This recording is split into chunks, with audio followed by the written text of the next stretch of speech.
Hey guys, ക്രിസ്മസിന് ഇതുപോലെ നല്ല സോഫ്റ്റ് ആൻഡ് ടേസ്റ്റി ആയിട്ടുള്ള കേക്ക് വീട്ടിലൊന്ന് ട്രൈ ചെയ്യാനായിട്ട് താല്പര്യമുള്ളവർക്ക് വേണ്ടിയിട്ടുള്ളതാണ് ഈ വീഡിയോ. വീഡിയോയിൽ പറയുന്ന എല്ലാ കാര്യങ്ങളും കൃത്യമായിട്ട് ഫോളോ ചെയ്തിട്ടാണ് ബേക്ക് ചെയ്യുന്നതെങ്കിൽ കടയിൽ നിന്ന് മേടിക്കുന്നതിനെക്കാട്ടിലും പെർഫെക്റ്റ് ആയിട്ട് ഈ ക്രിസ്മസിന് സ്വന്തമായിട്ട് കേക്ക് ഉണ്ടാക്കി കഴിക്കാം. ഓവനും ബീറ്ററും ഇല്ലാതെ ചുവടുകട്ടിയുള്ളൊരു പാത്രവും മിക്സിയും ഉപയോഗിച്ചിട്ടാണ് ബാക്കി പ്രോസസ്സുകളൊക്കെയും നമ്മൾ ചെയ്യുന്നത്. ഇതൊരു ബീറ്റ്റൂട്ട് കേക്കാണ്. ബീറ്റ്റൂട്ട് കഴിക്കാൻ ഇഷ്ടമില്ലാത്തവർക്ക് പോലും നല്ല ഇഷ്ടമാവുന്നൊരു കേക്കാണിത്. So let's get started. അപ്പോൾ ആദ്യം തന്നെ നമുക്ക് ഡ്രൈ ഇൻഗ്രീഡിയൻസ് ഒന്ന് റെഡിയാക്കി എടുക്കാം. അതിന് വേണ്ടിയിട്ട് ഒരു ബൗളിലേക്ക് 1 കപ്പ് മൈദ അല്ലെങ്കിൽ ഗോതമ്പ് പൊടി എടുക്കാം. ഇനി അതിലേക്ക് 1 teaspoon baking powder, 1/4 teaspoon baking soda, പിന്നെ ടേസ്റ്റ് ഒന്ന് ബാലൻസ് ചെയ്യാൻ വേണ്ടിയിട്ട് 1 നുള്ള ഉപ്പ് എന്നിവ ചേർക്കാം. ഇതൊക്കെ കൂമ്പാരമല്ല വടിച്ചാണ് എടുക്കേണ്ടത്. അതിനുശേഷം ഒരു വിസ്കോ സ്പൂണോ ഉപയോഗിച്ച് നന്നായിട്ട് മിക്സ് ചെയ്ത് കൊടുക്കാം. നമ്മൾ എടുക്കുന്ന ഒരു പാത്രത്തിലോ സ്പൂണിലോ വെള്ളത്തിൻ്റെ അംശം ഉണ്ടാവരുത്. അപ്പോൾ ഇത് നമുക്കിവിടെ മാറ്റി വയ്ക്കാം. ഇനി ഒരു പാനിലേക്ക് 1 ടേബിൾ സ്പൂൺ നെയ്യ് ഒഴിക്കാം. നെയ്യ് ഒന്ന് ചൂടായി വരുമ്പോഴേക്കും 1 കപ്പ് ബീറ്റ്റൂട്ട് ഗ്രേറ്റ് ചെയ്തത് ആഡ് ചെയ്ത് കൊടുക്കാം. ബീറ്റ്റൂട്ടിൻ്റെ ആ ഒരു റോ ടേസ്റ്റ് മാറാൻ വേണ്ടിയിട്ടാണ് നമ്മൾ ഇതുപോലെ വഴറ്റുന്നത്. അപ്പോൾ ഒരു മീഡിയം ടു ഹൈ ഫ്ലെയിമിൽ ഏകദേശം ഒരു 5-8 മിനിറ്റ് നന്നായിട്ട് വഴറ്റിയെടുക്കണം. അതുപോലെ തന്നെ ഗ്രേറ്റ് ചെയ്യുന്ന സമയത്ത് നമ്മൾ വലിയ പീസസ് ആയിട്ട് വേണം ഗ്രേറ്റ് ചെയ്യാനായിട്ട്. ഇനി നമ്മൾ ബീറ്റ്റൂട്ട് കേക്കിന് പകരം വേറെ എന്തെങ്കിലും ഒരു കേക്കാണ് ഉണ്ടാക്കുന്നതെങ്കിൽ ഈ ഒരു പ്രോസസ്സ് സ്കിപ്പ് ചെയ്തിട്ട് ബാക്കി വീഡിയോയിൽ പറയുന്നത് പോലെ ഫോളോ ചെയ്താൽ മതിയാവും. ഇപ്പോൾ ഇതിൽ നന്നായിട്ട് ജലാംശമൊക്കെ വറ്റി വന്നിട്ടുണ്ട്, അത് മതി. ഇനി നമുക്ക് അതേ പാനിലേക്ക് തന്നെ 1/2 കപ്പ് പഞ്ചസാര മെൽറ്റ് ചെയ്യാനായിട്ട് വെക്കാം. ഇതും ഒരു മീഡിയം ടു ഹൈ ഫ്ലെയിമിൽ വെച്ചിട്ടാണ് ഞാൻ മെൽറ്റാക്കി എടുക്കുന്നത്. അതുപോലെ തന്നെ ഞാനിവിടെ നോൺ സ്റ്റിക്കിൻ്റെ പാനാണ് യൂസ് ചെയ്തിരിക്കുന്നത്. ഇനി അലുമിനിയത്തിൻ്റെ പാൻ വേണമെങ്കിലും യൂസ് ചെയ്യാവുന്നതാണ്. അപ്പോൾ നമ്മുടെ പഞ്ചസാരയൊക്കെ നന്നായിട്ട് മെൽറ്റായി വന്നിട്ടുണ്ട്. ഇപ്പോൾ പയ്യെ കളർ ചേഞ്ച് ചെയ്യാനായിട്ട് തുടങ്ങി. ഇനി ഇതുപോലെ പത വന്നു കഴിയുമ്പോൾ ആ പത ഒന്ന് സൈഡിൽ നിന്ന് നടുക്കോട്ട് വന്ന് തുടങ്ങി കഴിയുമ്പോഴേക്കും ലോ ഫ്ലെയിമിലേക്ക് മാറ്റിയതിന് ശേഷം നമുക്കൊരു 1/2 കപ്പ് തന്നെ വെള്ളം കൂടെ പയ്യെ ഒഴിച്ചു കൊടുക്കാം. ഇപ്പോൾ നമ്മൾ വെള്ളം ഒഴിക്കുന്നതിൻ്റെ ആ ഒരു സമയം അനുസരിച്ചായിരിക്കും കേക്കിൻ്റെ കളർ വരുന്നത്. ഇപ്പോൾ കുറവ് കളർ മതിയെങ്കിൽ നമ്മൾ നേരത്തെ തന്നെ വെള്ളം ഒഴിക്കും. അതുപോലെ വെള്ളം ഒഴിക്കാൻ താമസിച്ചിട്ടുണ്ടെങ്കിൽ പഞ്ചസാര കരിയും, കേക്കിനൊരു കയ്പ്പ് വരും. അതുകൊണ്ട് ഈ ഒരു സമയം ഭയങ്കര ക്രൂഷ്യലാണ്. നമ്മൾ വെള്ളം ഒഴിച്ചു കൊടുത്തിട്ടുണ്ട്. 1/2 കപ്പ് വെള്ളമാണ് ആഡ് ചെയ്തിരിക്കുന്നത്.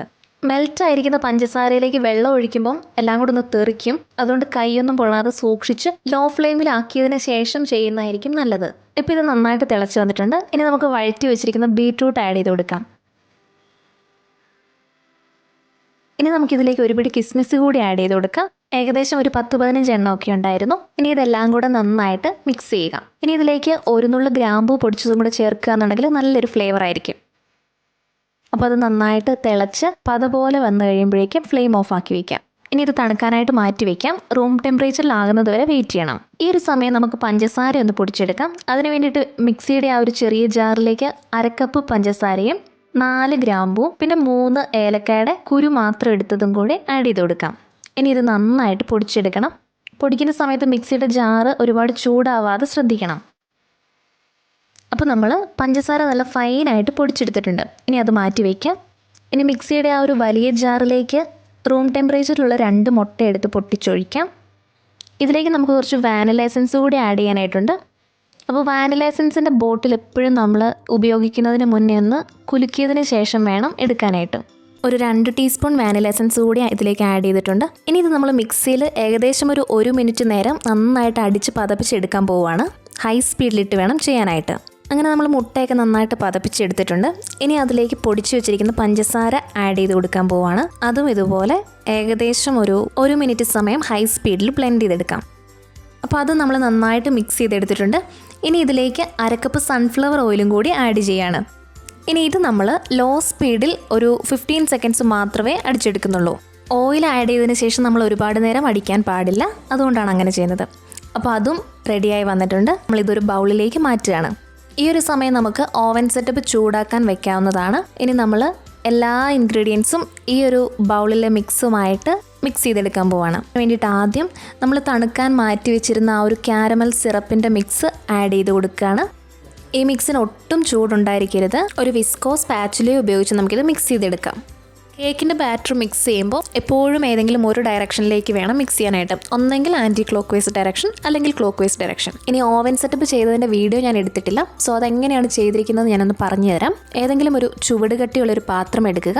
അതിലേക്ക് ഉപയോഗിക്കാത്ത പഴയ ഏതെങ്കിലും ഒരു സ്റ്റീൽ പ്ലേറ്റ് കമഴ്ത്തി വെക്കുകയോ അല്ലെങ്കിൽ എന്തെങ്കിലും ഒരു റിങ് ഇറക്കി വെക്കുകയോ ചെയ്യുക. എന്നിട്ടത് അടച്ചു വെച്ച് മീഡിയം ഫ്ലെയിമിൽ ഒരു 5 തൊട്ട് 10 മിനിറ്റ് വരെ ചൂടാക്കാനായിട്ട് വെക്കുക. അതൊരു ഓവൻ പോലെ ആയിരിക്കും ആക്ട് ചെയ്യുന്നത്. അപ്പോൾ ഓവൻ ഇല്ലെങ്കിലും കേക്ക് ഈ ഒരു രീതിയിൽ നമുക്ക് ഉണ്ടാക്കിയെടുക്കാവുന്നതാണ്. ഇനി നമുക്ക് ഈ ഒരു മിക്സിലേക്ക് നമ്മുടെ ഡ്രൈ ഇൻഗ്രീഡിയൻസ് പകുതി വീതം ചേർത്ത് കൊടുക്കാം. ആദ്യ പകുതിയാണ് ഇപ്പോൾ ചേർത്തിരിക്കുന്നത്. ഇനി ഇത് നന്നായിട്ട് മിക്സ് ചെയ്തെടുക്കാം.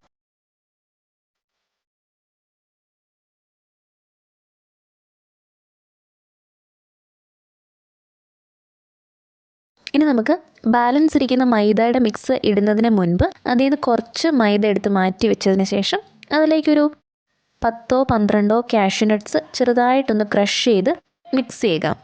എന്നിട്ട് ആ ഒരു മൈദയുടെയും കാഷ്യൂ നട്ട്സിൻ്റെയും കൂടെ മിക്സ് ഇതിലേക്ക് ആഡ് ചെയ്ത് ഇതിനെ മിക്സ് ആക്കിയതിന് ശേഷം ബാലൻസ് ഇരിക്കുന്ന മൈദ കൂടി ഇതിലേക്ക് ചേർത്ത് മിക്സ് ചെയ്തെടുക്കാം. കാഷ്യൂ നട്ട്സ് ഇങ്ങനെ ചെയ്തിട്ടുണ്ടെങ്കിൽ ബേക്ക് ചെയ്യുമ്പോൾ താന്നു പോകുന്നത് ഒഴിവാക്കാം. ഇങ്ങനെയല്ല കാഷ്യൂ നട്ട്സ് ഡയറക്റ്റായിട്ട് ചേർക്കുന്നതെന്നുണ്ടെങ്കിൽ ബേക്കായി വരുമ്പോഴേക്കും കാഷ്യൂ നട്ട്സ് എല്ലാം താഴെ പോയി കിടക്കും. അതുകൊണ്ടാണ് ഇങ്ങനെ ചെയ്യുന്നത്. അങ്ങനെ നമ്മുടെ മിക്സിംഗ് എല്ലാം കഴിഞ്ഞു. കേക്കിൻ്റെ ബാറ്റർ ഇവിടെ റെഡി ആയിട്ടുണ്ട്. ഇനി നമുക്ക് കേക്ക് ട്രേ അല്ലാന്നുണ്ടെങ്കിൽ ഒരു ചോറ്റുപാത്രം റെഡിയാക്കി എടുക്കണം. അതിന് വേണ്ടിയിട്ട് ബട്ടർ പേപ്പർ ഉണ്ടെങ്കിൽ അത് ഉൾഭാഗത്ത് വെച്ച് കൊടുക്കുക. ഇനി ബട്ടർ പേപ്പർ ഇല്ലയെന്നുണ്ടെങ്കിൽ കുറച്ച് സൺഫ്ലവർ ഓയിൽ പാത്രത്തിൻ്റെ അല്ലെങ്കിൽ കേക്ക് ട്രേയുടെ ഉള്ളിൽ മുഴുവനായിട്ടും തടവി കൊടുത്തതിന് ശേഷം കുറച്ച് മൈദയിട്ട് തട്ടി കൊടുക്കുക. അപ്പോൾ അതൊരു ബട്ടർ പേപ്പർ പോലെ ആക്ട് ചെയ്തോളും. ഇനി അതിലേക്ക് ഈ ഒരു ബാറ്റർ ഒഴിച്ചു കൊടുക്കാം. അതിനുശേഷം എയർ ബബിൾസ് ഒക്കെ ഉണ്ടെങ്കിൽ അതൊന്ന് പോകാൻ വേണ്ടിയിട്ട് ചെറുതായിട്ടൊന്ന് ടാപ്പ് ചെയ്ത് കൊടുക്കുക. ഒരു 3-4 പ്രാവശ്യം ഒന്ന് ടാപ്പ് ചെയ്ത് കൊടുക്കുക. അതിനുശേഷം വേണമെങ്കിൽ ഈ ഒരു ഗാർണിഷിംഗ് ഒക്കെ ചെയ്യാവുന്നതാണ്. എന്നിട്ട് നമ്മുടെ ഓവൻ സെറ്റപ്പ് നന്നായിട്ട് ചൂടായിട്ടുണ്ടായിരിക്കും. അതിലേക്ക് ഈ ഒരു കേക്ക് ട്രേ വെച്ച് കൊടുക്കാം. ഇനി ഇത് അടച്ച് വെച്ചിട്ട് ഒരു 25 തൊട്ട് 30 മിനിറ്റ് വരെ ബേക്ക് ചെയ്യാനായിട്ട് വെക്കാം. ആദ്യത്തെ ഒരു 15-20 മിനിറ്റ് മീഡിയം ഫ്ലെയിമിൽ വെക്കണം. അതിനുശേഷം പയ്യെ ലോ ഫ്ലെയിമിലേക്ക് മാറ്റണം. കേക്കിൻ്റെ മണം വരുന്നുണ്ടോ എന്ന് ശ്രദ്ധിക്കണം. തീയുടെ ചൂടും ബാറ്ററിൻ്റെ അളവൊക്കെ അനുസരിച്ച് ഈ പറഞ്ഞ സമയത്തിൻ്റെ അളവ് അങ്ങോട്ടും ഇങ്ങോട്ടും വ്യത്യാസപ്പെട്ടിരിക്കും. അതുകൊണ്ട് നമ്മൾ എപ്പോഴും ശ്രദ്ധിച്ചിരിക്കണം. എന്നിട്ട് കേക്കിൻ്റെ മണം വരുമോ അതല്ലാന്നുണ്ടെങ്കിൽ ഈ പറഞ്ഞൊരു സമയം ആവുകയോ ചെയ്യുമ്പോൾ നമ്മൾ മൂട മാറ്റിയിട്ട് ജസ്റ്റ് ഒരു സ്ക്യൂറർ വെച്ചിട്ട് കുത്തി നോക്കണം. അപ്പോൾ അതിൽ ബാറ്റർ ഒന്നും പറ്റി പിടിച്ചിട്ടില്ല എന്നുണ്ടെങ്കിൽ കേക്ക് കറക്റ്റായിട്ട് ബേക്കായി വന്നിട്ടുണ്ട്. ഇനി പറ്റി പിടിച്ചിട്ടുണ്ടെങ്കിൽ അതനുസരിച്ച് ലോ ഫ്ലെയിമിലേക്ക് മാറ്റിയതിന് ശേഷം വീണ്ടും നമ്മൾ വെയിറ്റ് ചെയ്യണം. അങ്ങനെ കറക്റ്റ് ഒരു 25 മിനിറ്റ് ആയപ്പോഴേക്കും നമ്മുടെ കേക്ക് പെർഫെക്റ്റ് ആയിട്ട് ബേക്കായി വന്നിട്ടുണ്ടായിരുന്നു. പിന്നീട് ഞാനത് ആ കേക്ക് ട്രേയിൽ വെച്ച് തന്നെ തണുപ്പിച്ചെടുത്തു. കേക്ക് എപ്പോഴും തണുപ്പിക്കുമ്പോൾ ഡ്രൈ ആയി പോവാതിരിക്കാൻ വേണ്ടിയിട്ട് ഒരു നനഞ്ഞ വൃത്തിയുള്ള ടവൽ ഞാൻ ആ കേക്കിൻ്റെ മേളിലിടും. അതിനുശേഷം നമ്മൾ നന്നായിട്ട് തണുത്ത് വന്ന കേക്കിനെ ഒരു പ്ലേറ്റിലേക്ക് മാറ്റി കട്ട് ചെയ്യുകയാണ്. ശരിക്കും ഈ കേക്ക് കഴിക്കാനായിട്ട് ഏറ്റവും ടേസ്റ്റ് ഇതുണ്ടാക്കുന്നതിൻ്റെ പിറ്റേ ദിവസമോ അല്ലെങ്കിൽ ഒരു 2 ദിവസം കഴിഞ്ഞോ ആണ്. ഈ ഒരു കേക്ക് നമുക്ക് കാണുമ്പോൾ തന്നെ മനസ്സിലാവില്ല എത്രമാത്രം സോഫ്റ്റ് ആൻഡ് ടേസ്റ്റിയാണ് ഇതെന്ന്. ഞാനൊരു ബീറ്റ്റൂട്ട് ഫാൻ അല്ലാഞ്ഞിട്ട് പോലും ക്യാരറ്റ് കേക്കിനേക്കാൾ എനിക്ക് ഒരുപാട് ഇഷ്ടപ്പെട്ടത് ഈ ഒരു ബീറ്റ്റൂട്ട് കേക്കാണ്. ചിക്കു സ്റ്റൈലിലെ രശ്മി ചേച്ചിയുടെ റെസിപ്പിയാണിത്. അപ്പോൾ ഞാനിത് ട്രൈ ചെയ്ത് നോക്കിയപ്പോൾ നല്ല ടേസ്റ്റി ആയിട്ട് തോന്നി. അപ്പോൾ നിങ്ങളുമായിട്ട് ഷെയർ ചെയ്യാമെന്ന് വിചാരിച്ചു. അപ്പോൾ എന്തായാലും ഈ ഒരു ക്രിസ്മസിന് നിങ്ങളും ട്രൈ ചെയ്ത് നോക്കുക. ഫീഡ്ബാക്ക്സ് അറിയിക്കുക. Thank you for watching. By.